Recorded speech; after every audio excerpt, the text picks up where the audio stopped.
bonjour, je suis ravie de vous retrouver sur Monaco Info. Tout de suite, vos titres en images.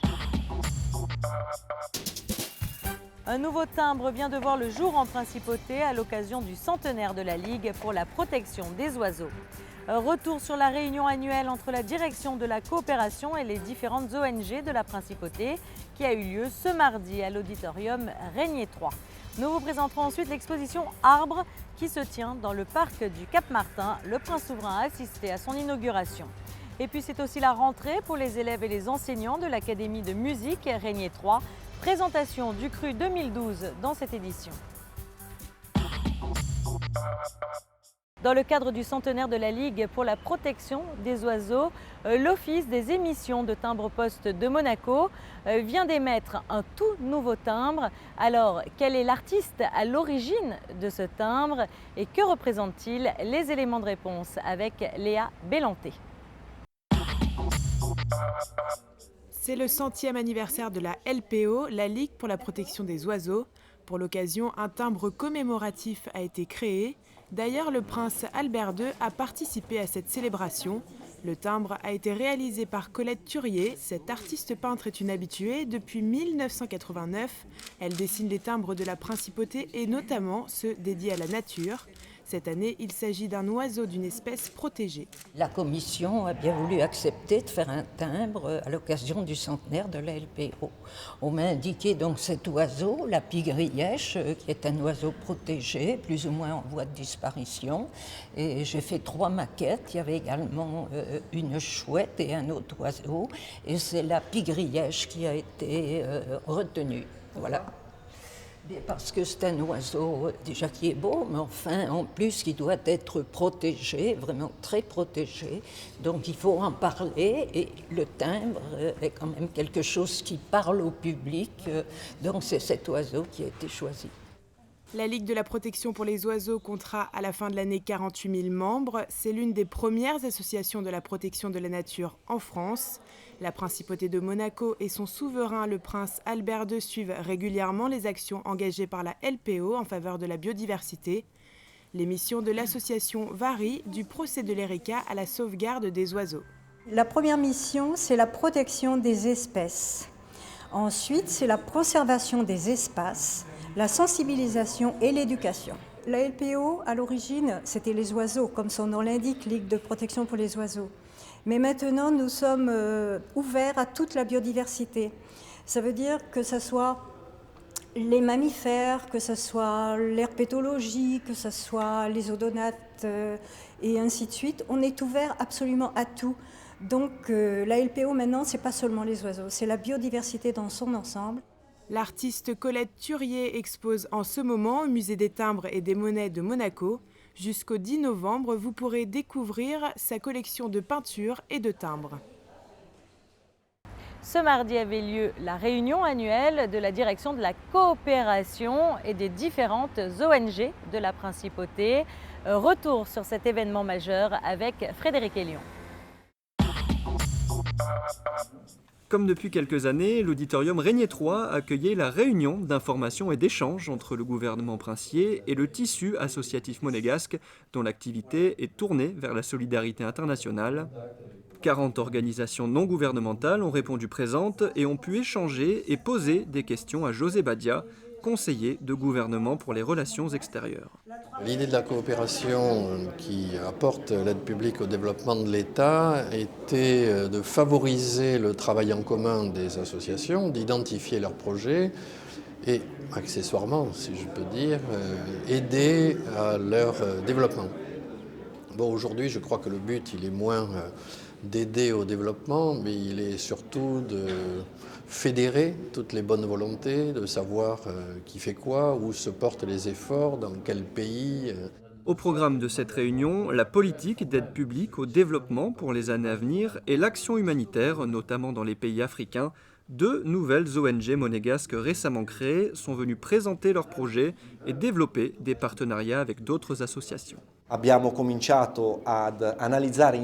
Nous avons commencé à analyser ensemble les priorités concernant ce petit village de Tanzanie, une commune modeste, très pauvre. Nous sommes face à une situation où il n'y a ni électricité ni eau courante. Ces habitants vivent dans des cabanes, il y a beaucoup de problèmes et tout à faire.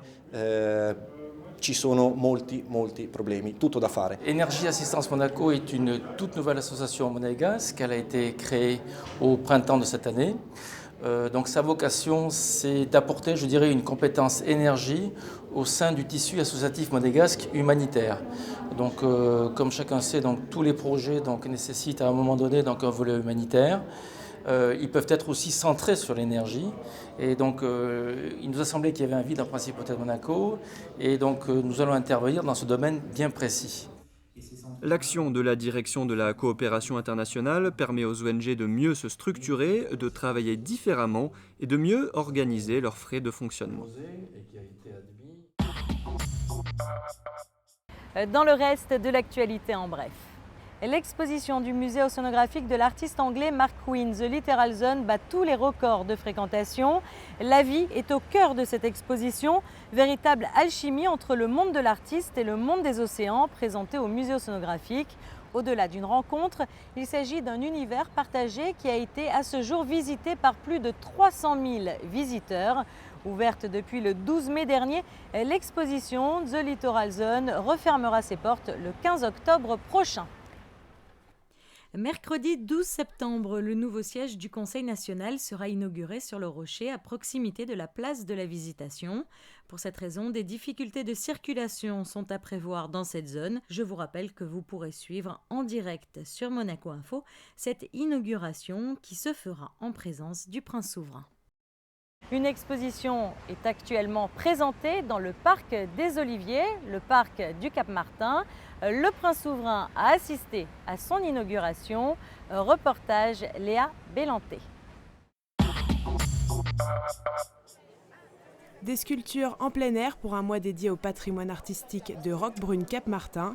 Samedi matin, le parc des Oliviers de la commune a accueilli de nouvelles œuvres d'art.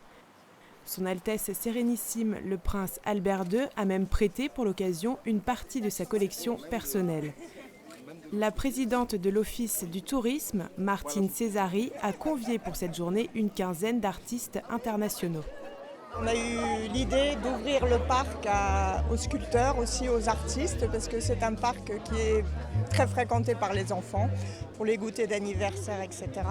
On a des oliviers qui sont presque millénaires dans ce parc et qui sont presque des sculptures en eux-mêmes. Il y a des troncs magnifiques et on s'est dit que d'inviter des sculpteurs à exposer leurs œuvres sera une bonne idée. Une gigantesque statue d'ours a pris place dans le parc des Oliviers. Une œuvre d'art signée Matteo Mornar. Le prince souverain est venu à la rencontre de l'artiste. Il a fallu 2 ans au sculpteur d'origine croate pour la réaliser. Matteo Mornar s'inspire du corps humain ou encore de ses voyages. Ses dernières créations animales sont sculptées dans le bronze. J'ai la chance d'avoir, grâce à Monseigneur, un très grand atelier à Monaco. Et je m'éclate. Je suis un sculpteur et un homme heureux. Je travaille en étroite collaboration avec la fondation du prince Albert II, du prince. Et quand je vends une pièce, je donne 50% à la fondation. Le parc de l'exposition Arbre à Roquebrune Cap-Martin est accessible à tous et tous les jours jusqu'au 30 septembre de 9h à 19h. L'Académie de musique Régnier 3 a organisé une réunion de pré-rentrée, l'occasion pour le directeur Christian Tournière de faire un point sur le CRU 2012. Retour sur cet événement avec Ruben Selam. À l'heure où les écoliers retrouvent le chemin de la salle de classe, c'est également la rentrée pour l'Académie de musique Régnier 3. Le corps enseignant est fin prêt pour accueillir ces jeunes musiciens. L'académie est basée sur 890 élèves, 72 profs. Nous avons une activité de 900 à 1000 heures semaine de cours et nous avons un volant qui est toutes les disciplines instrumentales, plus des disciplines obligatoires d'un conservatoire aimant départemental, puisque nous sommes une école nationale, dans le sens qu'on a un diplôme national. Souvent louée pour la qualité de son enseignement, l'Académie s'appuie sur 2 piliers essentiels pour faire office de référence en la matière.